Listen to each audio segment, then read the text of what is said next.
हर खबर पर होगी आपकी पकड़।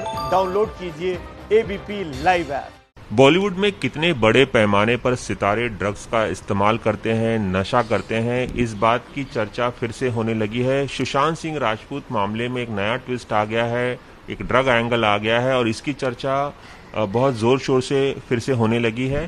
इस वक्त मेरे साथ मौजूद हैं जानी मानी अभिनेत्री कुनिका सदानंद। उनसे हम जानना चाहेंगे कि हिंदी फिल्म इंडस्ट्री में काफ़ी बदनाम रही है कि ड्रग्स बहुत लिया जाता है, सितारे नशा बहुत करते हैं। आप क्या इसमें जोड़ सकते हैं, कितनी सच्चाई इस बात में, कितने व्यापक पैमाने पर सितारे ड्रग्स का इस्तेमाल करते हैं, सेवन करते हैं? रवि जी, ऐसा है कि ड्रग्स जो है हमारी सोसाइटी का एक हिस्सा बन चुके हैं और ये क्योंकि फिल्म इंडस्ट्री वाले लोग ज़्यादा रोशनी में हैं और या उनके ग्लैमर इंडस्ट्री है, उनको बारे में ज़्यादा रिपोर्टिंग होती है, लेकिन ड्रग्स पॉलिटिक्स में, आम जीवन में, कॉर्पोरेट्स में और हर जगह हो रहा है। अभी जो ड्रग्स की इन्होंने छानबीन की है और जो सीबीडी वगैरह है, ये गांजा, सीबीडी, ये सब चीज़ें बहुत कॉमन है। ये इंडिया में तो खैर इलीगल है, लेकिन बाहर विदेश में एक ऑफ द काउंटर बेचा जाता है। सीबीडी ड्रग एक ऐसा ड्रग है, मतलब सीबीडी ऑयल ऐसा ऑयल है जो मैंने अभी पढ़ा है उसके बारे में कि वो मसल रिलैक्सेंट है। कह रहे हैं इसकी कॉफ़ी में, उसकी चाय में डाल के देते थे। अगर वो बाइपोलर था, अगर मानसिक तौर पे वो बाइपोलर था या उसको मतलब डायग्नोस किया हुआ था, तो हो सकता है उसे रिलैक्स करने के लिए दिया गया हो। ये मैं कह रही हूँ, लेकिन I am not sure about it. अगर वो ड्रग्स देकर, मेरा सिर्फ सवाल एक ही है। देखिए, हर क्राइम में एक इंटेंशन होता है कि एक आपकी एक नीयत होती है, एक और उस नीयत का एक आउटकम होता है कि भाई ये मैंने नीयत ये किया और मैं ये क्राइम करूंगी या करूंगा तो मुझे ये फायदा होगा। मुझे इसमें कहीं ना कहीं रिया का कोई फायदा नहीं दिख रहा है अगर वो सुशांत को ड्रग्ड रखे या उसको मार डाले, क्योंकि सुशांत की जिंदा रहने से ही उसको फायदा है। सुशांत जिंदा रहता तो सुशांत को फिल्में करता, उसकी कनेक्शंस बनती, रिया के भी कनेक्शंस बनते। जैसे अभी रूमी जाफरी जी ने अनाउंस किया एक फिल्म सुशांत और रिया के साथ। सो आई डोंट थिंक दैट रिया ऐसा कुछ करेगी जिससे जैसे सोने के अंडे देने वाली मुर्गी को कौन मारेगा। तो लेकिन कोई ना कोई तो है इसके पीछे। अब वो खुद मरा है, किसी ने उसको मारा है, किसी ने उसको मरने पर उकसाया है। मैं तो हैरान इस बात से हूं कि ये सारी चीजें जो सीबीआई 5-6 दिन में निकाल के लाई हैं, ये मुंबई पुलिस क्यों नहीं निकाल पाई?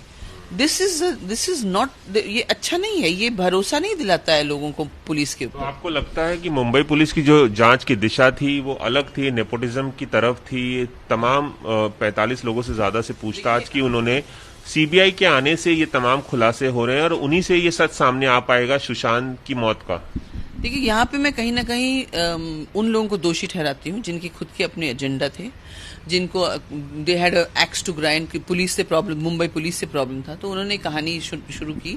यस, कंगना रनावत ने जो अपना जो वर्जन सुनाया, इट वाज वेरी इंपॉर्टेंट कि उसने वो सामने खुलकर आई, उसकी वजह से ये मामला पूरे तूल में आया। लेकिन आप ये देखिए कि कंगना रनावत के इंटरव्यू की वजह से नेपोटिज्म का एंगल आया। नेपोटिज्म का एंगल जब आया तो पुलिस उस पर जांच करने लगी। अच्छा, पुलिस को मेरे हिसाब से, मैं क्योंकि अब वकील भी हूं, तो मुझे लगता है पुलिस को मल्टी प्रोंग इन्वेस्टिगेशन करना चाहिए था। उन्होंने सिर्फ एक ही तरफ किया। अब मीडिया में इतनी ये बात उछाली गई, अगर पुलिस नहीं करती तो कहते कि आप सलमान खान, करण जौहर सबको बचा रहे हैं, तो पुलिस इन्वेस्टिगेशन शुरू किया। अब करो तो मरो, नहीं करो तो मरो, तो ऐसी हालत है। लेकिन हाँ, मैं ये जरूर कहूंगी कि एक ही दिशा में नहीं करना चाहिए था, क्योंकि आज देखिए उनको उनकी थूथू हो रही है and this is not good, क्योंकि उनका थूथू होना मतलब एक इंस्टीट्यूशन पर भरोसा हट जाना, जो कि पब्लिक के लिए अच्छी बात नहीं है।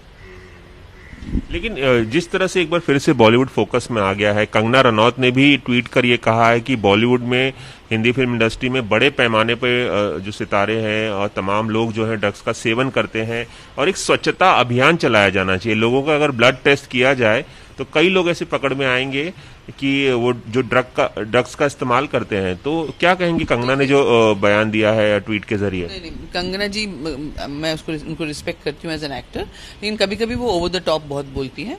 सबसे पहली बात, एक डेमोक्रेसी में और एक फ्री कंट्री में आप जैसी आके आप ड्रग्स, लोगों के ब्लड टेस्ट नहीं कर सकते।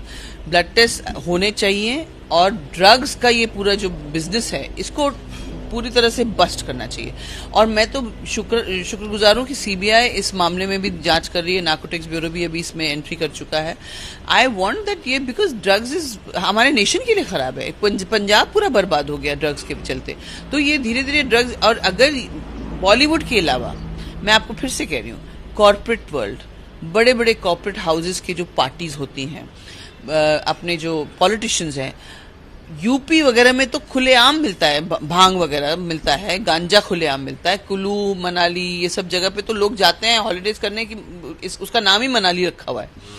तो ये चीजें हैं और सब लेते हैं, ऐसा नहीं है। मैं ये नहीं कह रही हूँ कि सही है, मेरे बच्चे अगर लेंगे तो मैं बहुत अपसेट हो जाऊंगी और उनसे बहुत नाराज हो जाऊंगी। लेकिन जो कंगना जी कह रहे हैं सबकी ब्लड टेस्ट करो, ये सब बहुत ही स्वच्छता अभियान की जरूरत है, ऐसा लगता है बॉलीवुड में। अभियान अपने देश के लिए जरूरी है, ये सिर्फ बॉलीवुड में नहीं है, ये पूरे देश में है।